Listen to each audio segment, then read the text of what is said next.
వైజ్ఞానిక సభ కార్యక్రమానికి అధ్యక్షత వహిస్తున్నటువంటి విజ్ఞాన దర్శిని రమేష్ గారు, వారి టీం, వేదిక మీద ఉన్నటువంటి ఉపాధ్యాయ ఆచార్య సోదరులు ప్రొఫెసర్ కాసిం గారు, ఆమంచి నాగేశ్వర్ గారు, సమున్నత గారు, వాస్తవాలు చెప్పాలని అంత దూరం నుంచి మన దాకా వచ్చినటువంటి డాక్టర్ మేడం గారు, ప్రియమైన విద్యార్థులారా, సామాజిక కార్యకర్తలారా, ప్రజాస్వామికవాదులారా, రమేష్ గారు చాలా స్పష్టంగా రెండు విషయాలు మనకి చెప్పారు. సమాజం మూఢనమ్మకాల్లో కొట్టుకుపోతున్న ఈ క్రమంలో విద్యావంతులుగా ఉన్నటువంటి కర్తవ్యం ఏంటి? విశ్వవిద్యాలయాల్లో చదువుకున్నటువంటి ఉన్నతమైన విద్యావంతులు ఎటువైపు నిలబడాల్సి ఉంది? భారతీయ సమాజానికి పాశ్చాత్య సమాజానికి మధ్య మనం ఒక స్పష్టమైన తేడాని గమనిస్తూ ఉంటాం. ఆ తేడా ఇవాటిది కాదు, వందల వేల సంవత్సరాలుగా తేడాని గమనిస్తూ ఉంటాం.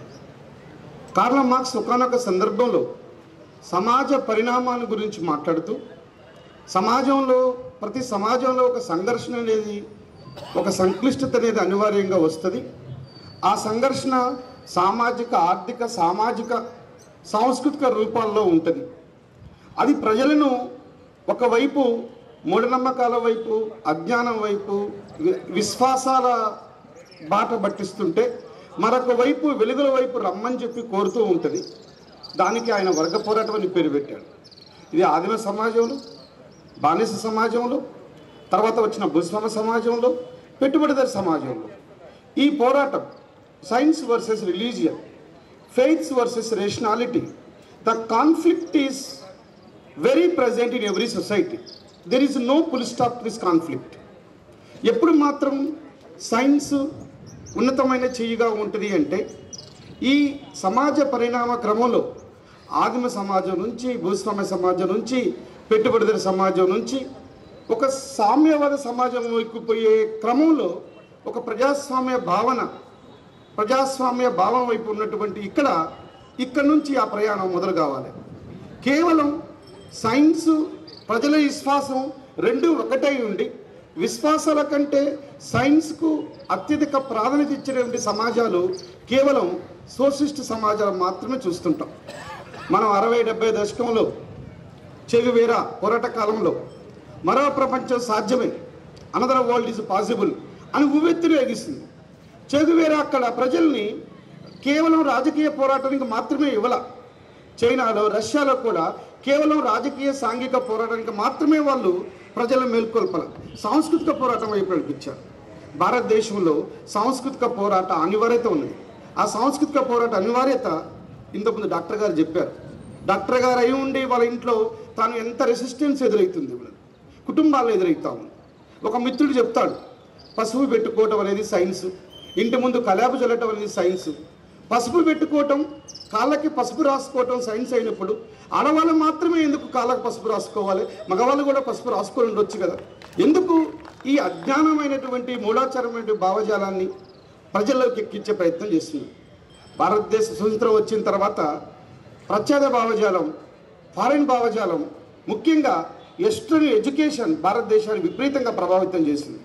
ఆనాడు కొద్దిగైనా నెహ్రూ గారు ఆదేశిక సూత్రాలను, డైరెక్టివ్ ప్రిన్సిపల్స్ ఆఫ్ స్టేట్ పాలసీలో భారత రాజ్యాంగంలో పొందుపరిచారు. విద్యాలయాలు అనేవి విద్యార్థుల్లో ఒక సామాజిక తృష్ణతో పాటు శాస్త్రీయ వైఖరిని, సైంటిఫిక్ టెంపర్ని ప్రమోట్ చేయాలి. To promote the scientific temper among the students of the schools and colleges అన్నారు.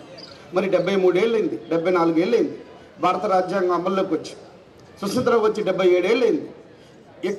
ఎక్కడైతే ఉన్నామో అవి రోజు రోజుకి పెరిగిపోతున్నాయి తప్ప తగ్గట్లేదు. ఒక ఆయన ఇస్రో శాటిలైట్ నడిపే శాస్త్రవేత్త ఇస్రో శాటిలైట్ని పైకి పంపించేటప్పుడు కొబ్బరికాయ కొడతా ఉంటాడు, అగరబత్తి వెలిగిస్తూ ఉంటాడు. నీ నమ్మకాన్ని సైన్స్ కిందకు లింక్ పెడుతున్నామని చెప్పాలి. ఇంకొకైనా అంటాడు, రాకెట్ టెక్నాలజీ ఇవ్వాల్సింది కాదు, ఇది హనుమంతుడే ఎప్పుడో వేల సంవత్సరాల క్రితమే రాకెట్ టెక్నాలజీ తెచ్చాడంటాడు. ఇంకొకైనా అంటాడు, ఇప్పుడు మనం అనుభవిస్తున్న ఈ సైన్స్ అంతా వందల వేల సంవత్సరాల క్రితమే భారతదేశంలో ఉంది అని చెప్తాడు.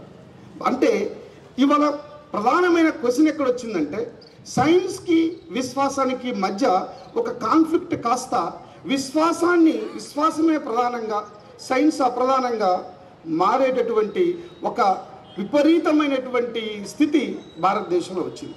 ప్రపంచంలో ఎక్కడ ఇది లేదు. నువ్వు అమెరికా వెళ్ళు, ఇంగ్లాండ్ వెళ్ళు, అమెరికన్ ఇంగ్లాండ్ లేదా ఇతర దేశాలతో మాట్లాడినప్పుడు వాళ్ళు విశ్వాసంగానే ఉంచుతారు. వాళ్ళు అక్కడ కూడా మతాలు ఉన్నాయి, అక్కడ కూడా నమ్మకాలు ఉన్నాయి, అక్కడ కూడా కొన్ని రకమైనటువంటి కట్టుబాట్లు ఉన్నాయి.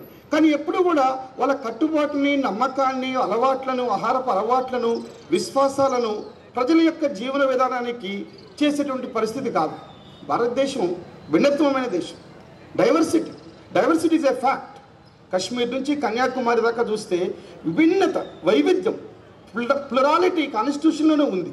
అంటే ఈ విభిన్నత్వాన్ని, వైవిధ్యాన్ని మనం అర్థం చేసుకోకపోతే పురాణాలు, విశ్వాసాలు చరిత్రగా భ్రమించేటటువంటి ఒక దుర్మార్గమైనటువంటి పరిస్థితి భారతదేశంలో వస్తూ ఉంది. ఆర్ఎస్ శర్మ పుస్తకాలు పోతున్నాయి, డిడి కోశంబాయ్ పుస్తకాలు పోతున్నాయి, బిపిన్ చంద్ర పుస్తకాలు పోతున్నాయి. భారతదేశ చరిత్ర అంతా ప్రాచీన యుగం హైందవం, మధ్య యుగాలు ఇస్లాం, మోడర్న్ యుగం క్రిస్టియానిటీ. ఇదా భారతదేశం చూసే పద్ధతి? ఇవాళ ఎన్సీఆర్టీ పుస్తకాల్లో ఇలాంటి అశాస్త్రీయమైన దృక్పథం. చరిత్రను విభజించాల్సింది సైన్స్ అండ్ టెక్నాలజీ మీద ఆధారపడి, కల్చర్ పరిస్థితుల మీద ఆధారపడి. కల్చర్ వేరు, సివిలైజేషన్ వేరు. కానీ భారతదేశంలో సంస్కృతి, నాగరికత, కల్చర్ అండ్ సివిలైజేషన్ రెండు ఒకటిగా, ఆ రెండింటిని విశ్వాసాలలో ప్రోధి చేసి నిర్వచించే ఒక దుర్మార్గమైన సంస్కృతి ఒకటి భారతదేశం డెవలప్ అవుతుంది. బాగా చదువుకునేటప్పుడు మేడం అన్నారు, డాక్టర్లు ఆపరేషన్ థియేటర్లోకి పోయేటప్పుడు దండాలు పెట్టి మొక్కుకోమని చెప్పటం ఏ రకమైనటువంటి భావజాలాన్ని విద్యార్థులను ప్రేరేపిస్తున్నాం? ఉపాధ్యాయుడిగా ఉన్నటువంటి వాళ్ళు శాస్త్రీయ భావజాలాన్ని ప్రారంభించడానికి బదులు అశాస్త్రీయమైన భావజాలను చెప్తూ ఉంటారు. ఒక ఆయన వచ్చి అంటాడు, సూర్యుడు ఏంది, సూర్యుడు భగవంతుడు, సూర్య భగవాన్ అనే పాఠం చెప్తారు 6వ తరగతిలోనూ 7వ తరగతిలోనూ. ఇంకొక ఆయన సూర్యమండలం అంటాడు సోషల్ స్టడీస్ వచ్చి. ఇంకొక సైన్స్ వచ్చి ఇది ఒక మండుతున్న అగ్నిగోళం అని అంటాడు. అంటే 6వ తరగతి పిల్లవాడు సూర్యుడి గురించి నేర్చుకున్న తర్వాత 6వ తరగతి అయిపోగానే 7వ తరగతికి వచ్చే క్రమంలో సూర్యుని చూసుగానే భయపడుతుంటాడు వాడు. సూర్యుడు అదొక మండుతున్న అగ్నిగోళంగా అర్థం చేసుకోవాలన్నా, అది సూర్య పుంతగా అర్థం చేసుకోవాలన్నా, సోలార్ సిస్టంగా అర్థం చేసుకోవాలన్నా, లేదా సూర్య నమస్కారాలు దేవుని చేయాలన్నా. అంటే అక్కడ రేషనాలిటీ వర్సెస్ ఫెయిత్స్ వచ్చినప్పుడు ఆటోమేటిక్గా ఫెయిత్సే డామినేట్ అవుతున్నాయి. సూర్యుని ఒక దేవుడిగా భావించి సూర్య భగవానుడు, సూర్య నమస్కారం, ప్రకృతి మనకి ప్రసాదించినటువంటి వీటన్నిటినీ దైవంగా భావిస్తుంది. ఇది ఆదిమ కాలంలో జరిగింది. మనిషి జయించలేనటువంటి వాటిని మనిషి అర్థం చేసుకో ప్రతి విషయాన్ని ఆనాడు దైవంగానే భావించాడు కనుకనే ప్రకృతి దేవత ఆరాధన వచ్చింది. కానీ ఈనాడు ప్రకృతి దేవత ఆరాధన రూపంలో ఏం జరుగుతుంది అంటే విశ్వాసాలను చరిత్రగా భ్రమింపజేసే పరిస్థితి వస్తుంది, పురాణాలను చరిత్రగా భ్రమింపజేసే పరిస్థితి వస్తుంది. వందల వేల సంవత్సరాల క్రితం మానవ చరిత్ర లేని కాలంలో జరిగినటువంటి వాటిని చరిత్రగా రూఢీకరించేటువంటి పరిస్థితి భారతదేశంలో వస్తుంది. ఇంత పరిస్థితి ఏ దేశం లేదు. అతి పెద్ద ప్రజాస్వామ్య దేశం, 77 ఏళ్ల ప్రజాస్వామ్యం ఉంది. ప్రపంచ ప్రజాస్వామ్యాలకు అన్నిటికీ మనం ఒక పెద్ద రాజ్యాంగాన్ని తయారు చేసుకున్నాం. ప్రపంచంలో అత్యంత విలువైనటువంటి మానవ వనరులు ఉన్నటువంటి దేశంగా భారతదేశం ఉంది. కానీ ఏనాడు కూడా ఇది లేదు. అందుకని ఈ సందర్భంగా విజ్ఞాన దర్శనం వాళ్ళు ఏర్పాటు చేసిన ఈ సందర్భంగా నేను ఒక విషయాన్ని మీతో పంచుకుంటూ ఉంటాను. సాధనాసూరులు అనే వారు గ్రామాల్లోకి వస్తుంటారు. అద్భుతమైనటువంటి వాళ్ళు సాధనాసూరులు. వాళ్ళ కార్యక్రమాన్ని ముగించిపోయే ముందు వాళ్ళ కార్యక్రమం చెప్తారు. ఇవన్నీ కూడా మా పొట్టకూటి కోసం మేము చేస్తున్నటువంటి కార్యక్రమాలే తప్ప ఇవేవి కూడా నిజం కాదని చెప్తుంటారు. ఈ దయ్యాలు, భూతాలు, చాతబడి, బానుమతి ఇవన్నీ సమాజాన్ని పట్టి పీడిస్తున్నటువంటి దుర్మార్గమైనటువంటి విషయాలు. వీటి పట్ల అట్లీస్ట్ యూనివర్సిటీలో చదువుకున్నటువంటి విద్యార్థులు ఒక శాస్త్రీయమైన వైఖరిని అలవర్చుకోవాలి. భారత రాజ్యాంగ స్ఫూర్తి ఆదేశిక సూత్రాల్లో శాస్త్రీయ వైఖరిని పెంపొందించాలి. అందుకే ఉపాధ్యాయులుగా మేము విద్యార్థులకు ఇక్కడ ఉన్నటువంటి వాళ్ళు అనేక మంది ప్రజాస్వామికవాదులు, మేధావులు ఉన్నారు. ఈ సందర్భంగా ఇక్కడ మనం చూసినటువంటి విషయాలను క్లాస్ రూమ్లకు తీసుకుపోయేటటువంటి ఒక అవకాశాన్ని, కుటుంబాలకు తీసుకుపోయే అవకాశాన్ని ఇచ్చినప్పుడు మనం ఒక విజ్ఞానవంతమైన సమాజాన్ని, ఒక శాస్త్రీయ సమాజాన్ని చూడగలుగుతాం. లేకపోతే అజ్ఞానం వైపు మనం వెళ్ళిపోగలుగుతాం. ఇవాళ బట్టలు ఇడిచున్నటువంటి బాబాల దగ్గరికి వెళ్ళి రాజకీయ నాయకులు వెనక నుంచి తన్నించుకుంటున్నారు. మన పేపర్లో చూసాం. ఒక ఆయన ఎంపీ, ఆయన భార్య పోయి బట్టలు ఇడిపించుకొని ఉన్నటువంటి బాబాల దగ్గరికి వెళ్తే వెనక నుంచి వాళ్ళు తంతే వాళ్ళు అదొక ఇదిగా ఉంటున్నారు. నెత్తి మీద కాళ్ళు పెట్టించుకుంటున్నారు. ఏంది దుర్మార్గమైన సంస్కృతి? ఎట్లాంటి విషయాలను మీరు ప్రజలకు చెప్పాలనుకుంటున్నారు?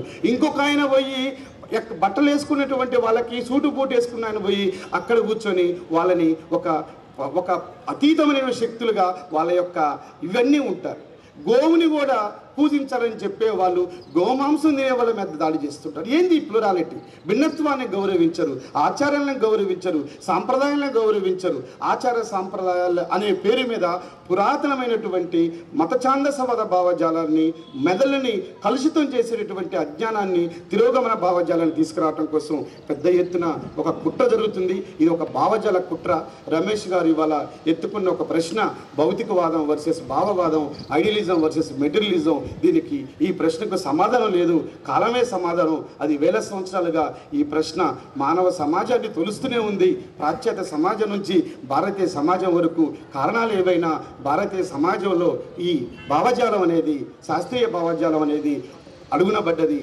కేవలం పురాతనమైనటువంటి సాంప్రదాయాల పేరు మీద విశ్వాసాలను, నమ్మకాలను, ఛందస్వాదాన్ని 21వ శతాబ్దంలో ప్రజల మెదళ్ళకు తీసుకొస్తున్నారు. కాబట్టి చదువుకున్నటువంటి వ్యక్తులు అందరూ కూడా దీన్ని అర్థం చేసుకోవాలని, ఈ ప్రదర్శన ద్వారా తెలుసుకున్న విషయాలను మన నిజ జీవితాల్లో ఆచరించడానికి కొద్దినైనా ప్రయత్నం చేస్తారని తెలియజేస్తూ ఈ అవకాశం ఇచ్చినటువంటి అందరికీ పేరు పేరున కృతజ్ఞతలు.